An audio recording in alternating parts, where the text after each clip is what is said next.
Sir Imman sir, உங்களுக்கு தான் first question. அது மாமா வரியா மச்சான் வரியாங்கிறப்போ, மச்சி வரியாங்கிறப்போ இந்த வாரம் அப்படின்னு ஏஞ்சி வர்ற அளவுக்கு பாட்டு இந்துவாக இருக்குது. பிரமாதம். ரொம்ப நாளைக்கு அப்புறம் நம்ம இது உங்களை வந்து திருப்பி இன்னொரு பெரிய ரவுண்டு கொண்டு வரும்னு நினைக்கிறேன் அந்த பாட்டு. வாழ்த்துக்கள். அதில் என்ன சார், சண்டே மண்டே பச்சைக்கு, சண்டே சாட்டர்டே சண்டே பச்சைக்கு பச்சைக்கு ஓகே, மண்டேவும் பச்சைக்கு பச்சைக்குங்கிறீங்களா? அப்புறம் வேலைக்கெல்லாம் போக வேண்டாமா? சாட்டர்டே சண்டே பச்சைக்கு பச்சைக்கு டச்சக்கு டச்சக்கு, சண்டே சாட்டர்டே சண்டே பச்சைக்கு பச்சைக்கு பச்சைக்கு, மண்டே மார்னிங் டச்சக்கு டச்சக்கு டச்சக்கு. ஆமா, ஓ அது லிட்டில் டச். ஆமா, அது என்னன்னு அது இன்னும் தெளிவா விவேகாவே சொல்லுங்க சார். அது ஆக்சுவலி ஃபர்ஸ்ட்ல எழுதுனது வந்து சாட்டர்டே சண்டே வச்சுக்க வச்சுக்க வச்சுக்க, மண்டே மார்னிங் பிச்சுக்க பிச்சுக்க பிச்சுக்கன்னு சென்சார் ஒத்துக்கல. அதை மாற்றணும் அப்படின்னு அதுக்கு பிறகு சரி டச்சுக்கு டச்சுக்கு டிச்சுக்கு டிச்சுக்குன்னு பொருள் இல்லாமல் ஒன்று போடலான்றதுக்காக போட்டது. இல்லை, அதுக்கு எனக்கே பொருள் புரியுதா? ஓகே, எல்லாருக்கும் புரியும். அதாவது முதல்ல போட்டதாவது கொஞ்சம் இலைமறைக்காயா இருந்தது, இது இன்னும் ஓப்பனா இருக்கு சார். அது மாதிரி நிறம்னு பேர் வச்சுட்டு ஒரே ரத்தமா அப்படியே உங்க பேர்ல எல்லாமே ரத்தம் சொட்டுது. ரத்தம் தான் நிறமா இந்த படத்தை பொறுத்த வரைக்கும்? டைரக்டர் சார், அவங்களோட நிறம், கேரக்டர்ஸோட நிறம், எல்லாரோட நிறமும் அது ரத்தத்திலையும் கலந்து இருக்கு. அந்த மாதிரி தான் இருக்கும். அதே மாதிரி பச்சோந்தி மனிதர்கள், அந்த கான்செப்ட் ரொம்ப பிரமாதமா இருக்கு. எல்லா மனுஷங்களும் ஒரு பச்சோந்தி தனம் இருக்குது. அது இன்னைக்கு இருக்கிற அரசியலுக்கு ரொம்ப பொருத்தமா இருக்குது. அதை கரெக்டா ஃபீல் பண்ணிருக்கீங்க. வெறும் கிளாமர், வெறும் இது மட்டும் இல்லாம அரசியலையும் உள்ள கொண்டு வந்திருக்கீங்க. அது இந்த டயலாக்லயும் வருது, பார்த்தேன். வாழ்த்துக்கள் சார். இன்னைக்கு இருக்க ட்ரெண்டுக்கு கரெக்டா செட் ஆகும் சார். இது சார், இந்த நிறம்னு சொன்னீங்க, துரோகத்தின் இதில் தான் நிறம்னீங்க.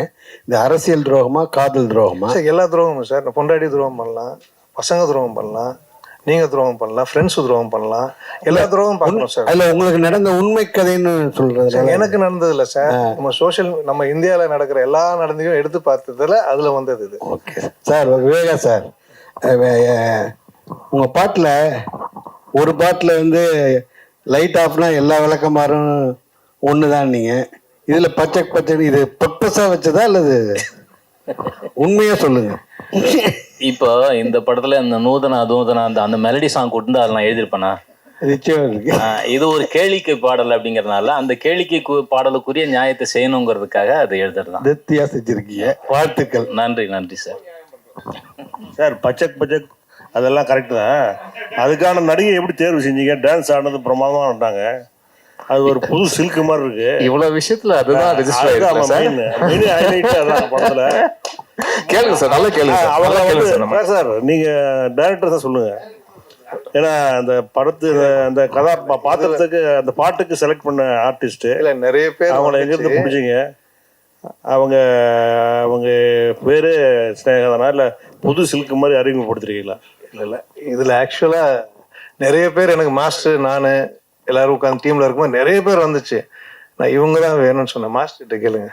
ஏன்னா டான்ஸ் பார்த்தேன் இன்ஸ்டால, தமிழ்ல இது வரைக்கும் வரல, தெலுங்கு அண்ட் ஹிந்தி ஃபேமஸ். எனக்கு இவங்க இந்த கரெக்டா இருப்பாங்க இந்த மாஸ் சாங்குன்னு. அவங்க எவ்வளவோ கொடுத்தாரு எனக்கு, மாஸ்டரும் சரி எல்லாரும். நான் இவங்க தான் வேணும்னு சொல்லிட்டேன். எவ்வளோ பேர் வந்து ஆஃபீஸ் வந்தாங்க. நான் அப்படி வந்தது தான் அது. இல்லையா மாஸ்டர்? நீங்க தான் சொல்லணும். ஆமாம் சார், ஆமாம் சார். வந்துச்சு இந்த இது காதலன்ல வரும்ல சார், ஏவோவா அந்த மாதிரி வந்துச்சு. விட்டு பார்த்தோம். சார் நல்லா வாய்ஸ் கொடுத்தாரு. அவர் கொடுத்த வாய்ஸ் படம்லாம் அவர் கொடுத்த வாய்ஸ்லாம் படம் ஹிட்டு சார். 2 படம் அவர் கொடுத்த நிறைய வாய்ஸ் படம் ஹிட்டு. டைரக்டர் சரிங்க சார். நீங்கள் பேசும்போது சொன்னீங்க ஆக்சுவலாக ட்ரூ இன்சிடென்ட், அதனால் டீப்பாக கேட்காதீங்க, படம் பார்த்து தெரிஞ்சிங்க அப்படின்ட்டீங்க. பட் நீங்கள் படத்தை வந்து கிட்டத்தட்ட தமிழ், தெலுங்கு, மலையாளம் அதை ரிலீஸ் பண்ணுறீங்க. ஸோ எந்த ஸ்டேட்டில் நடந்த ஒரு இன்சிடென்ட் இது? ஸோ நீங்கள் ஜஸ்ட் மேலோட்டமாக சொல்கிறீங்களா இல்லை இந்த டீப்பாக ரிசர்ச் பண்ணி சொல்கிறீங்களா? இந்தியா ஃபுல்லாக நடந்தது. மெயினாக கொல்கட்டாவில் நடந்தது, அவ்வளோதான். அது வந்து நம்ம படம் எடுத்துட்டோம், ஃபர்ஸ்ட் ஷெட்யூல் கதை எழுதிட்டோம். நான் சொன்னல 16 வருஷம் நம்ம எழுதிருந்தோம். ஒவ்வொரு வருஷம் ஒன்று வந்துச்சு, ஒவ்வொரு டைரக்டர்ஸ், ஒவ்வொரு கோ டைரக்டர்ஸ். ஃபர்ஸ்ட் ஷெட்யூல் போயிட்டு வந்தோடனே நாங்கள் 4 months கழிச்சு இன்சிடென்ட் நடக்குது. அதுக்கப்புறம் செகண்ட், தேர்ட், ஃபோர்த் போனோம். சரி, நம்ம என்ன நினைச்சோமோ அது நடந்ததுல பேப்பர்ஸ்லாம் நிறைய வந்திருக்கு. இன்னொன்று it happened. What ever thing அதை நினச்சி போல அந்த மாதிரி இருக்கும்போது நடந்து நம்ம நினச்சதை கொஞ்சம் இன்க்ளூட் பண்ணோன்னா அது அப்படியே பர்ஃபெக்டாக இருக்கும். Okay fine sir.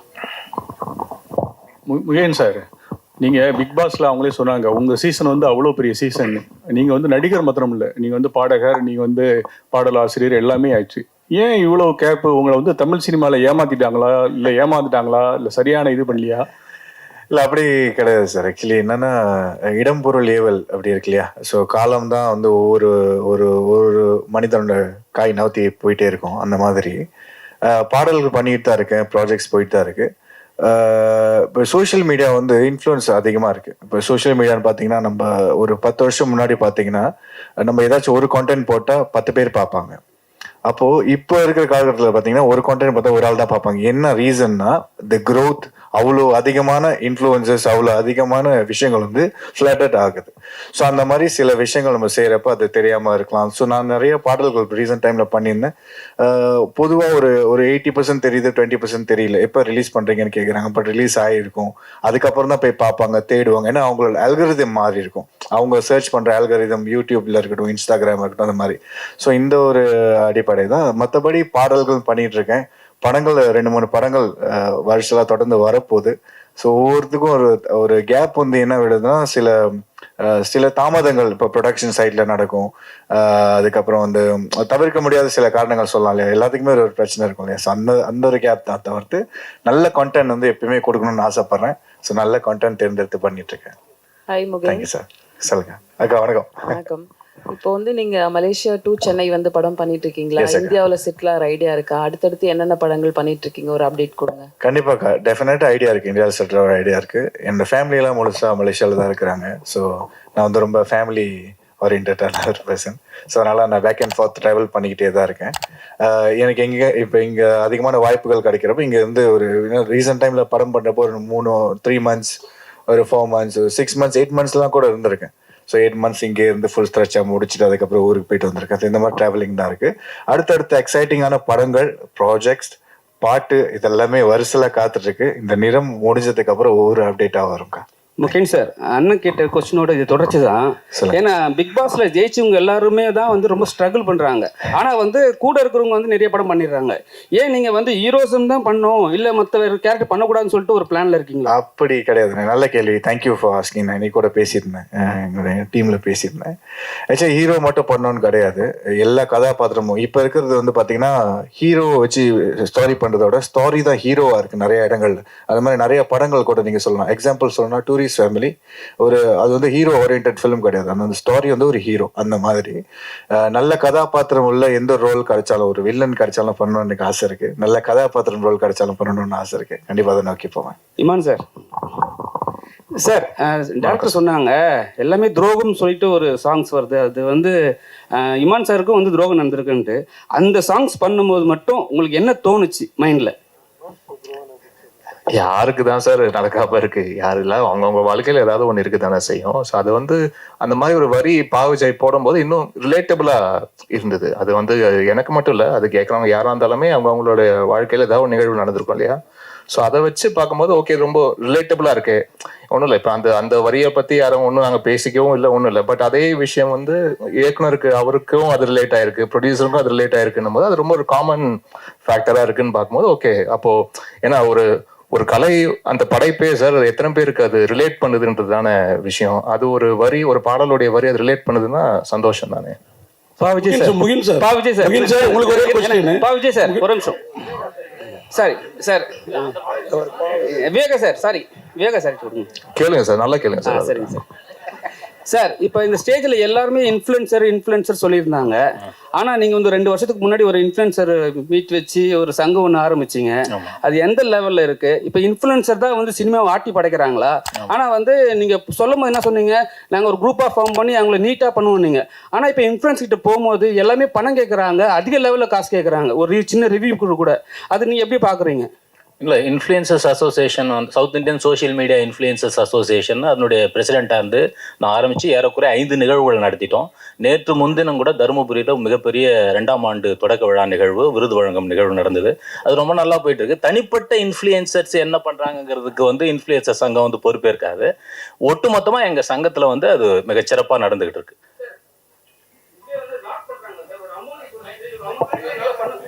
இவ்வளோ அமௌண்ட் கொடுத்தா தான் என்னால் ஒரு படத்தை ரிவ்யூ கொடுக்க முடியும், நல்லா கொடுக்க முடியும்னு சொல்கிறாங்க.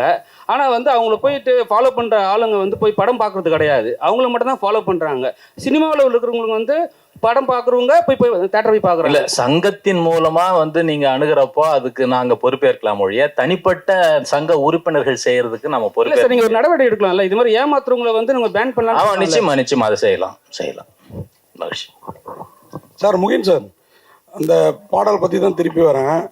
அந்த பச்சைக்கு டச்சக்கு பாட்டில் உங்களுக்கு வந்து பெரிய போர்ஷன் இல்லை, ஏதோ நீங்கள் கேட்டு வாங்கி ஆடின மாதிரி தெரிஞ்சுது. என்ன மாதிரி அதில் என்ன மாதிரி இல்லை, எங்கள் எல்லாரும் மாதிரியும் ஈர்ப்பு ஏற்பட்டு அந்த சாங்கில் நானும் இருக்கணும் அப்படின்னு வந்தீங்களா? என்ன அது? இல்லை சார், நான் அப்போ அந்த மாதிரி ஆர்டர்ல ஆக்சுவலி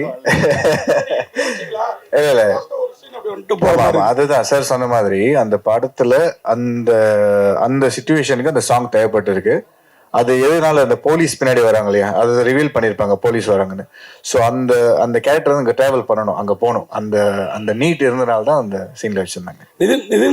நிதின் சத்யா, ஒரு நிமிஷம். நீங்கள் ஒரு நல்ல நடிகர். உங்கள் பாண்டியராஜனுக்கு அப்புறம் அந்த விழியாலேயே நடிக்கக்கூடிய ஒரு மனிதர் நீங்கள். இடையில பெரிய பிரேக். நீங்கள் அவர் இப்போ முகின் மாதிரி தான், ஹீரோ வில்லன் எந்த கேரக்டர் வேணாலும் பண்ணுவீங்க. ரொம்ப நாளாக கேப் விட்டீங்களே, பர்சனலாக அம்மா அந்த மாதிரி சோகம் அந்த மாதிரி விஷயங்களா? இல்லை அப்படிலாம் இல்லை. ப்ரொடியூசர் வேறு இடையில ஆனீங்கல்ல, எல்லாமே என்னாச்சு? ஒரு 4 படம் ப்ரொடியூஸ் பண்ணேன். அதுக்கப்புறம் ஒரு பெரிய நிறுவனத்தில் வந்து ஹெட் ஆஃப் ஆப்ரேஷன்ஸாக இருந்தேன். இப்போ I am back in to my production. அதான் முகின் சொன்ன மாதிரி இடம் பொருள் ஏவல் நல்ல படம், ஒரு தரமான படம், அதில் ஒரு நல்ல கேரக்டர். அதுதான் இனிமேல் குவாலிட்டி தான் பார்க்கணும், குவான்டிட்டி பார்க்கறது வந்து எனக்கு பெரிய உடன்பாடு இல்லைன்னு தான் நான் ஃபீல் பண்ணுறேன். இனிமேல் இந்த கேப் இல்லாமல் நான் பார்த்துக்கிறேன் கண்டிப்பாக. இயக்குனர் சார், அதாவது இந்தியாவில் வந்து தொடர்ந்து வந்து பாலியல் குற்றங்கள் வந்து பெண்களுக்கு எதிராக அதிகமாக நடந்துகிட்டு இருக்கு. நீங்க வந்து இந்த பாலியல் குற்றத்தை வந்து இந்த படத்துல மையப்படுத்தி எடுத்திருக்கீங்களா, இல்ல வேற ஏதாவது இன்ஸ்டன்ட்? ஓகே சார், இது உண்மை சம்பவத்தை உண்மை சம்பவம் ஆயிருக்கு. ஓகே சார், இருந்திருக்கு, வந்திருக்கு. அதுவும் இல்லாமல் இதுக்கு முன்னாடி வந்ததெல்லாம் ஒட்டியே வரும். இது ரொம்ப ஒட்டினது வந்து இப்போ ரீசெண்டாக வந்தது. Okay sir. இமான் சார், இந்த தேசிய அவார்டு வந்து தொடர்ந்து வந்து நல்ல படங்களுக்கு தான் வந்து தொடர்ந்து கொடுத்துக்கிட்டு இருக்காங்க. இந்த வருஷம் பயங்கர சர்ச்சையாயிருக்கு. இப்போ வந்து நீங்க இந்த மாமா வாரியா வா மச்சு வாரியான்னு இந்த பாட்டு போடுறீங்க. இந்த வருஷத்துக்கு தேசிய அவார்டு வந்து 2027 உங்களுக்கு கிடைக்குமா? அப்படி கிடைச்சா நீங்க ஏத்துப்பீங்களா அந்த பாட்டுக்கு? ஏன்னா வந்து நிறைய சர்ச்சையாயிருக்கு சார். அதான் சொல்றேன், இந்த பாட்டுக்கு அந்த பாட்டுக்கெல்லாம் தாண்டி ஒரு தேசிய அளவுல நம்மளுடைய மாநிலத்துக்கு ஒரு அங்கீகாரம் கிடைக்குதுன்னா அது நம்ம ஒட்டுமொத்த தமிழர்களுடைய வெற்றியாக தான் சார் நம்ம பார்க்க முடியும். அவ்வளோதான். ஸோ அது வந்து அதான் சொல்றேன்னா, எப்போவுமே ஒரு வெற்றி அந்த படைப்புக்கு உண்டான வெற்றியா அப்படின்னு பார்த்தீங்கன்னா சில நேரங்கள் அது வந்து கரெக்ட் ஆமான்னு சொல்லுவாங்க, சில நேரம் இல்லைங்க அதுக்கெல்லாம் அவ்வளோ தகுதியெல்லாம் கிடையாதுங்க அப்படின்னு சொல்லுவாங்க. பட் நான் எப்போவுமே அதை எப்படி பார்க்குறேன்னா, ஒருத்தருடைய ட்ராவல், அவங்க எங்கேருந்து வந்திருக்காங்க, அவங்க என்னவா இருந்திருக்காங்க, இதே துறையில் எத்தனை ஆண்டு காலமாக அவங்க அதை வந்து ரொம்ப அந்த இடத்தை தக்க வைப்பதற்குண்டான உழைப்பை எவ்வளவு போட்டிருக்காங்க, அதெல்லாம் சேர்ந்து ஒரு அதுக்குண்டான முத்தாய்ப்பா வந்து ஒரு விஷயம் ஒன்று நடக்கும், ஒவ்வொருத்தருடைய வாழ்க்கையில வந்து நடக்கும். அது அவங்க கொடுக்கப்படுற விருது வந்து அதுக்கு தகுதியானதா இல்லையான்னு பார்த்தீங்கன்னா அதுக்கு வந்து மாற்று கருத்து இருந்துகிட்டே இருக்கும். அது எல்லாருடைய விமர்சனத்துக்கு உள்ளான ஒரு விஷயம்தான்.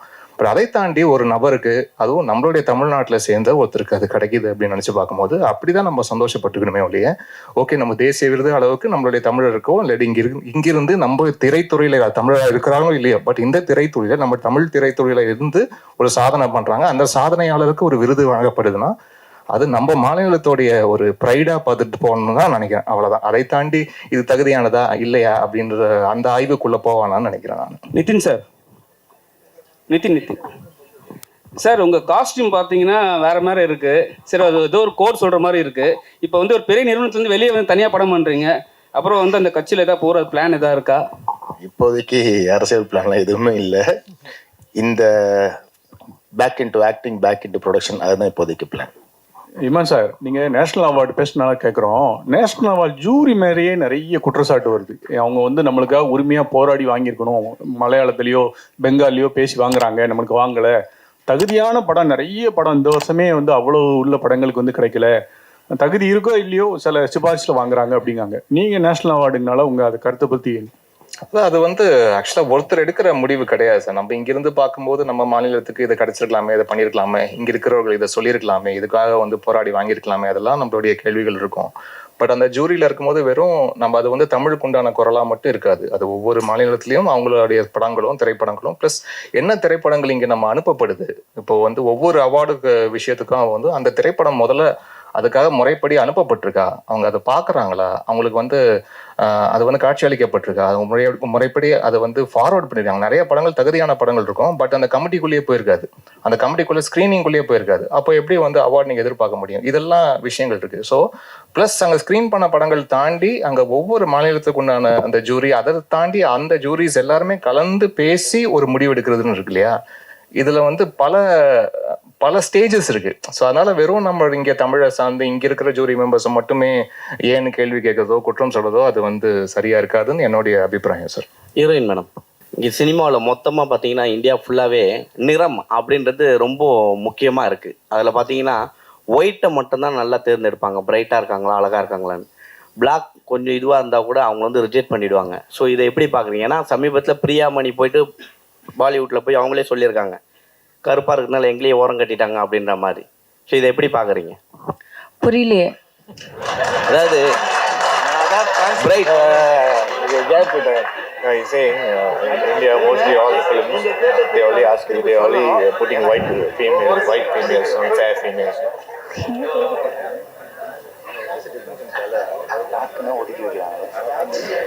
So they're generally talking about the complexion, the difference in complexion. So do you have any opinion on that? அதான் நீங்கள் ஆடியன்ஸ்க்கு கேட்டாங்க அண்ட் டிரெக்டர்ஸ்க்கு கேட்டாங்க, காஸ்டிங் பீப்புளுக்கு கேட்டாங்க. I don't have an opinion about it. Heroine madam, அதே மாதிரி ஒரு கொஸ்டின். படம் முழுக்க நீங்கள் தான் ஹீரோயின், என்ன நல்ல பாட்டு 2-3 கூட இருக்குது, 2-3 song also there for you. But only one song that Madam is reach வேற level, that press meet, okay? So அந்த சாங் வெளியே வர மாட்டீங்களா? You feel next film that type of song I am also do it. I am also do it. நல்லா பாட்டு இருந்து and if I like how it sounds then கண்டிப்பா நான் பண்றேன். வாழ்த்துக்கள். சார் டைரக்டர் சார், உங்களுக்கு ஒரு கேள்வி. டைரக்டர் சார் மீண்டும் நீங்க பாட்டு இல்லை அதுக்காக அம்மா வீட்டில் அப்பாவுக்கு 90 வயசு கீழே வந்து மண்டை உடஞ்சிருச்சு. அவருக்கு போய் காஃபி வாங்கி கொடுத்துட்டு பாட்டெல்லாம் பார்த்துட்டு போய் திருப்பி கேள்வி கேட்கலாம். படம் பார்க்கறதுக்கு ஆர்வமா இல்ல, அந்த பாட்டு அந்த படம் அதுக்காக தான் கொஸ்டின் திரும்பி வந்து second trip. Sir director sir, அதாவது அண்ணன் தம்பி துரோகம், அரசியல்வாதி துரோகம், பொண்டாட்டி துரோகம் அப்படிலாம் இருக்கும், அதில் தான் ஒன்று அப்படின்னீங்க. பொண்டாட்டிகளுக்கு நாமெல்லாம் பண்ணுற துரோகம் இருக்குல்ல, அதுவும் இருக்கா? அது இதில் வரல சார், பொதுவாக சொன்னது சார். அது துரோகம்னா அந்த துரோகம் இல்லை சார். நம்ம அவங்களை கவனிக்காமல் இருக்கோம்ல, வீட்டு வேலை பண்ணிட்டு எந்த லேடிஸும் மதிக்கிறது இல்லை, வீட்டு வேலை பண்ணிட்டு, அதுவே துரோகம் தானே சார். வெளியில் இருக்க உலகமே ஒன்றுன்னு பார்த்துட்டு வீட்டில் உழைக்கிறவங்க விட்டுட்டுருவோம்ல, அந்த துரோகத்தை சொன்னேன், வேற எந்த துரோகம் இல்லை. நன்றி சார்.